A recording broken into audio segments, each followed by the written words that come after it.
So given all of our digital devices that are bringing all the negative news to us 7 days a week, 24 hours a day, it's no wonder that we're pessimistic. It's no wonder that people think that the world is getting worse. But perhaps that's not the case. Perhaps instead, it's the distortions brought to us of what's really going on. Perhaps the tremendous progress we've made over the last century by a series of forces are in fact accelerating to a point that we have the potential in the next 3 decades to create a world of abundance. Now, I'm not saying we don't have our set of problems. Climate crisis, species extinction, water and energy shortage, we surely do. And as humans, we are far better at seeing the problems way in advance, but ultimately, we knock them down. So let's look at what this last century has been to see where we're going. Over the last 100 years, the average human lifespan has more than doubled. Average per capita income adjusted for inflation around the world has tripled. Childhood mortality has come down a factor of 10. Add to that the cost of food, electricity, transportation, communications have dropped 10 to 1,000-fold. Steve Pinker has showed us that, in fact, we're living during the most peaceful time ever in human history. And Charles Kenny, that global literacy has gone from 25% to over 80% in the last 130 years. We truly are living in an extraordinary time. And many people forget this. And we keep setting our expectations higher and higher. In fact, we redefine what poverty means. Think of this. In America today, the majority of people under the poverty line still have electricity, water, toilets, refrigerators, television, mobile phones, air conditioning, and cars. The wealthiest robber barons of the last century, the emperors on this planet, could have never dreamed of such luxuries. Underpinning much of this is technology, and of late, exponentially growing technologies.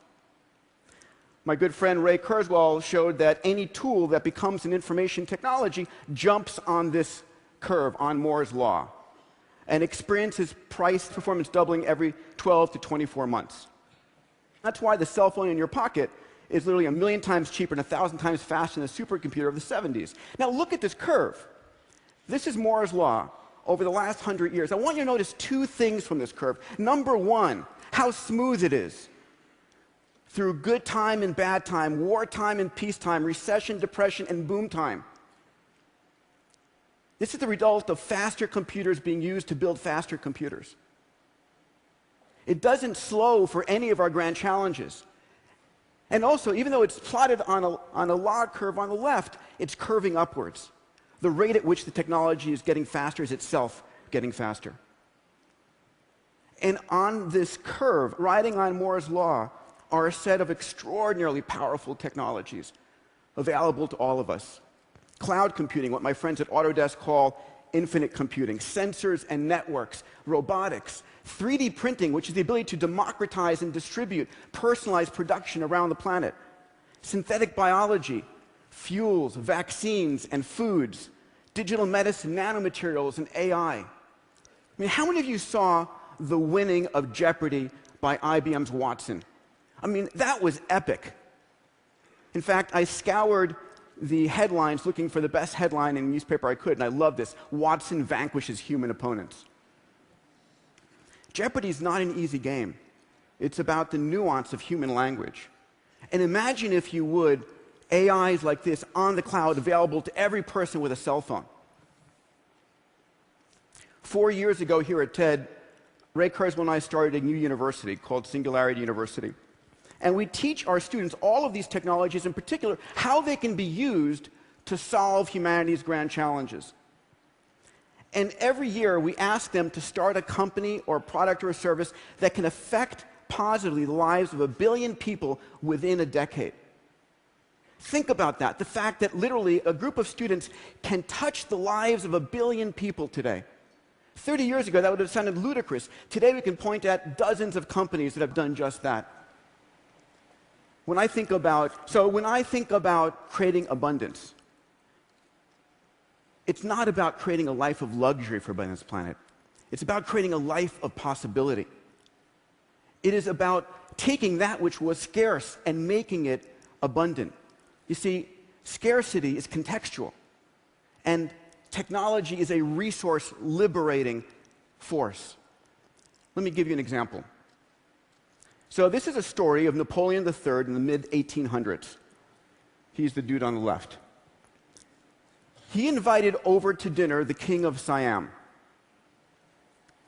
All of Napoleon's troops were fed with silver utensils.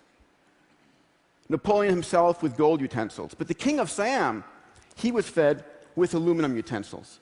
You see, aluminum was the most valuable metal on the planet, worth more than gold and platinum. It's the reason that the tip of the Washington Monument is made of aluminum. You see, even though aluminum is 8.3% of the Earth by mass, it doesn't come as a pure metal. It's all bound by oxygen and silicates. But then a technology of electrolysis came along and literally made aluminum so cheap that we use it with throwaway mentality. So let's project this analogy going forward. We think about energy scarcity. Ladies and gentlemen, we are on a planet that is bathed with 5,000 times more energy than we use in a year. 16 terawatts of energy hits the Earth's surface every 88 minutes. It's not about being scarce, it's about accessibility. And there's good news here.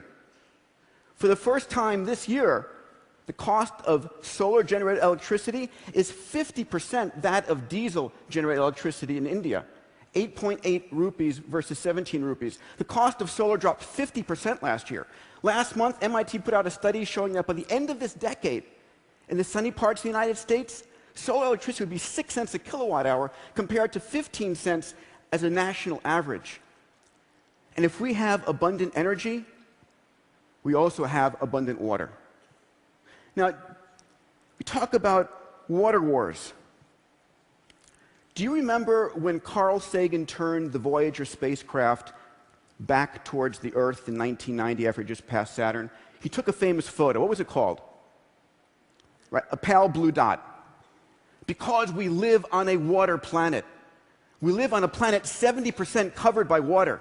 Yes, 97.5% is salt water, 2% is ice, and we fight over 0.5% of the water on this planet. But here, too, there is hope. And there is technology coming online not 10, 20 years from now, right now. There's nanotechnology coming on, nanomaterials. And the conversation I had with Dean Kamen this morning, one of the great DIY innovators I'd like to share with you, he gave me permission to do so. His technology called Slingshot, that many of you may have heard of, it's the size of a small dorm room refrigerator. It's able to generate 1,000 liters of clean drinking water a day out of any source, salt water, polluted water, latrine, at less than 2 cents a liter. The chairman of Coca-Cola has just agreed to do a major test of hundreds of units of this in the developing world. And if that pans out, which I have every confidence it will, Coca-Cola will deploy this globally to 206 countries around the planet. This is the kind of innovation, empowered by this technology, that exists today.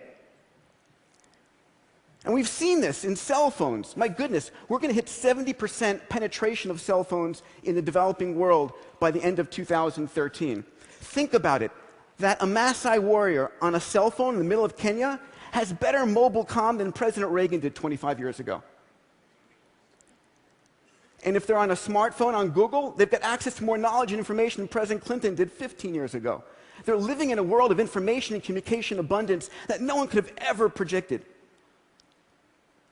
Better than that, the things that you and I spent tens and hundreds of thousands of dollars for, GPS, HD video and still images, libraries of books and music, medical diagnostic technology, are now literally dematerializing and demonetizing into your cell phone.